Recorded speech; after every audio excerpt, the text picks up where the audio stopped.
नमस्कार, आप सभी। मेरा नाम है अशोक यादव, एडवोकेट, और मैं आप सभी के लिए लीगल एडवाइस पर वीडियोस अपलोड करता हूं, जो कि आप सब लोग लाइक करते हैं, पसंद करते हैं, शेयर करते हैं और सब्सक्राइब भी करते हैं। अब तक नहीं किया तुरंत करिएगा और दूसरे लोगों तक भी इस जानकारी को जरूर शेयर करिएगा। आज आपने देखा होगा थंबनेल में कि आप तलाक मत लो। ये मैंने क्यों कहा है, मैं आपको इस बात से पहले कुछ और बातें बताना चाहता हूं ताकि आपको ये बातें समझ में आ सकें। जब पति पत्नी के बीच में झगड़ा होता है तो पत्नी थाने में या कोर्ट में जाकर ये कहती है कि मुझे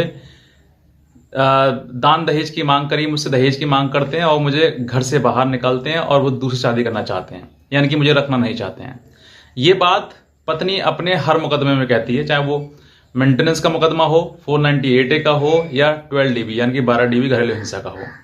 इन सभी मुकदमों में एप्लीकेशन में वो यही कहती है, मुझे रखना नहीं चाहते हैं, मुझे रखना नहीं चाहते हैं, मुझे दहेज मांग रहा है, घर से बाहर निकालते हैं। हर जगह आप देखोगे तो यही चीज होगी। अब ये बात मतलब वो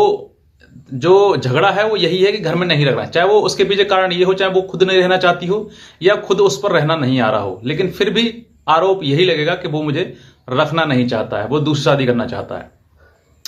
अब इस बात को प्रूफ करते हुए कहीं ना कहीं पति भी ये गलती कर देते हैं कि आप जो है वो तलाक का मुकदमा डाल देते हैं। अब तलाक का मुकदमा आपने डाल दिया, इधर पत्नी कह रही मुझे रखना नहीं चाहते हैं, उधर आपने तलाक का मुकदमा डाल दिया, तो कहीं ना कहीं जो बात उसकी है वो आपने उस पर मोहर लगा दी कि आप वाकई उसको रखना नहीं चाहते हैं। अब इससे होता क्या है मैं आपको बताऊंगा। अगर आप जैसे मुकदमा तलाक का मुकदमा डाल देते हैं तो कोर्ट भी यही मन धारणा बना लेता है कि इनको अब साथ में रहना ही नहीं है। कहीं ना कहीं इसके तलाक के पीछे कारण या फिर 498 मेंटेनेंस मुकदमा, ये सब मुकदमे चल रहे हैं और दहेज का मुकदमा चल रहा है, फिर तलाक चल रहा है, तो इन सभी मुकदमों के पीछे कारण बहुत बड़ा है कि अब जीवन में साथ रहना तो संभव बिल्कुल है ही नहीं। ये तो बिल्कुल दर्शा देता है आपका। तो यहां पर कोर्ट जो है, कोर्ट की भी एक मंशा रहती है कि भाई छोटे मोटे बात है, आपकी लड़ाई झगड़ा पति पत्नी का है, तो आप जो है वो कहीं ना कहीं इन दोनों को एक कर दें, मतलब दोनों का रिश्ता बनाने की कोशिश करें। फैमिली कोर्ट को भी ये अधिकार दिए गए हैं कि अगर दोनों पति पत्नी साथ में रहना चाहते हैं तो मेडिएशन के द्वारा उस बात को खत्म भी किया जा सकता है, लड़ाई झगड़े को खत्म भी किया जा सकता है। लेकिन जब तलाक का मुकदमा डल जाता है और तलाक में जो एलिगेशन है वो बातें सब सामने आती हैं, हालांकि उसका पति के पास सबूत होता है नहीं होता, लेकिन दोनों में जो अब तक उस लड़की ने मुकदमा लगाया और जो पति ने तलाक का मुकदमा लगाया, तो दोनों का बात यानी कि पत्नी ने जो कही कि मुझे रखना नहीं चाहते हैं और पति ना रखने के लिए तलाक का मुकदमा डाल रहा है, तो आप कहीं ना कहीं उस बात पर मोहर लगा देते हैं कि हाँ अब आपको उसको नहीं रखना है। तो ऐसे में कोर्ट भी निर्णय ले लेता है कि अब इनको रखना ही नहीं, रहना ही नहीं है, तो फिर आप प्रक्रिया को फॉलो करिए, लड़ाई लड़िए। अब वो लड़ाई छोटी भी हो सकती है, लंबी भी हो सकती है। अब तलाक का मुकदमा मान लीजिए आपने डाला, तो तलाक का मुकदमा डालने से पहले आप पति हैं उसके, और अब जब डाल देंगे, डालने के बाद आप प्रक्रिया को पूरा फॉलो करेंगे, लड़ेंगे, लड़ने के बाद जब लास्ट में निर्णय आएगा, डिसीजन आएगा, चाहे उसमें साल 2 साल 3 साल कितने भी लग जाएं, उसके बाद अगर निर्णय आता है तो निर्णय से पहले जो आपने प्रक्रिया फॉलो करी वो काफी जटिल प्रक्रिया होती है और उसमें भी आपको पत्नी को पैसा देना पड़ जाएगा। ठीक है, यानी कि सेक्शन 24 की वो एप्लीकेशन लगाती है, उस दौरान वो आने जाने का, वकील का खर्चा सब कुछ आपसे लेती है और आपको देना पड़ेगा, क्योंकि आपने तलाक का मुकदमा डाला है और तलाक का मुकदमा लड़ने के लिए आपको वो सभी कुछ जो रिक्वायरमेंट है वो फुलफिल करनी पड़ेगी। अब आपने वो पूरी रिक्वायरमेंट भी फुलफिल कर ली, मान लीजिए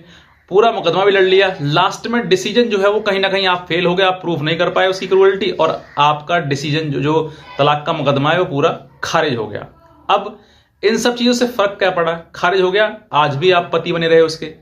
यानी कि मुकदमा जो तलाक का मुकदमा है वो ये डिसाइड करता है कि आप शादी, मतलब आपने शादी कर ली तो तलाक कम हो जाएगा, तब भी आप, तलाक नहीं हो जाएगा मतलब तलाक आपने फाइल कर दिया और नहीं हुआ तब भी आप पति रहे, और आपने तलाक फाइल नहीं किया, केस भी नहीं डाला और फिर भी आप लड़ रहे हैं उससे, उसके मुकदमे जो डाले वही लड़ रहे हैं आप, तब भी आप पति ही हैं। तो मेरा कहने का मतलब यह है कि अगर आप मुकदमा डाल देते हैं तो कोर्ट तो साफ, बिल्कुल साफ क्लियर हो जाती है कि अब दोनों को साथ में संभव नहीं है। लेकिन आप जब ये डाल देते हैं तो उसके बाद जो प्रक्रिया है, जो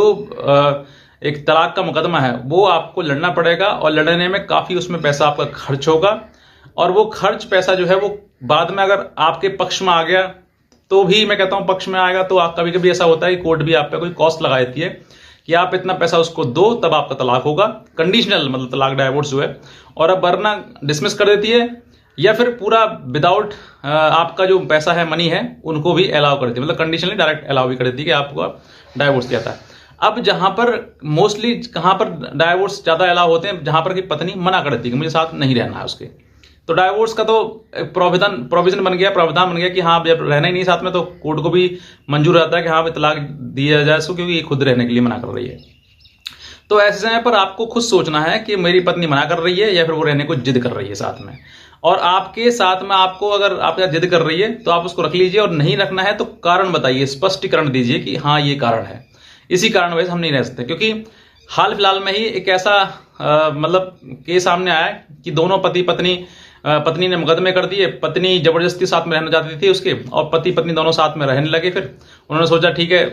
कम से कम कलेश तो कट जाएगी, मुकदमेबाजी तो खत्म हो जाएगी, लेकिन मुकदमेबाजी खत्म नहीं हुई, वो लड़का जो अपनी जान से हाथ धो बैठा और उसने अपने आप को खत्म कर लिया। तो ये चीजें जो है वो आप ये समझिए कि बहुत ही खतरनाक हैं। आपको खुद निर्णय लेना है कि मुझे अपने जीवन में करना क्या है, क्योंकि आपका जीवन है, आपको ही लड़ना है, आपको ही संभलना है, आपको ही सुधरना है। अगर आप चाहते हैं कि मेरे जीवन की नई शुरुआत हो तो आप अपने तरीके से शुरुआत करिए। आप जरूरी नहीं डाइवोर्स के साथ में रिश्ते हैं, आप अपने जो लीगल चीजें हैं उनके आधार पर भी आप रह सकते हैं, लिव इन रिलेशनशिप में भी रह सकते हैं आप, पूरा कानूनी आपके लिए राइट है। तो आप उन सब चीजों से आप समझिए कि मुझे तलाक का मुकदमा डालने के फायदा है या फिर नुकसान है, क्योंकि आपको ही लड़ना है, आपको ही समझना है और आपको ही वो चीजें बाद में फेस करनी है। तो मेरी एक प्रोसेस थी, और हाँ लॉ के अकॉर्डिंग जो नया कानून है उस नए कानून के आधार पर जो है वो हिंदू मैरिज एक्ट में कोई बदलाव नहीं हुआ है, सिर्फ major act, CrPC, IPC, evidence act, इन सब चीजों में बदलाव हुआ है, चेंज हुआ है। वो समय समय पर टाइम टू टाइम आपको मैं वीडियो अपलोड करता रहूंगा, डालता रहूंगा। नए हैं आप सब्सक्राइब करिए ताकि नई नोटिफिकेशन आपको आते रहे नई वीडियोस की, और जो भी जानकारी होगी मैं आपको तुरंत देता रहूंगा। आज का वीडियो देखने आपसे बहुत धन्यवाद।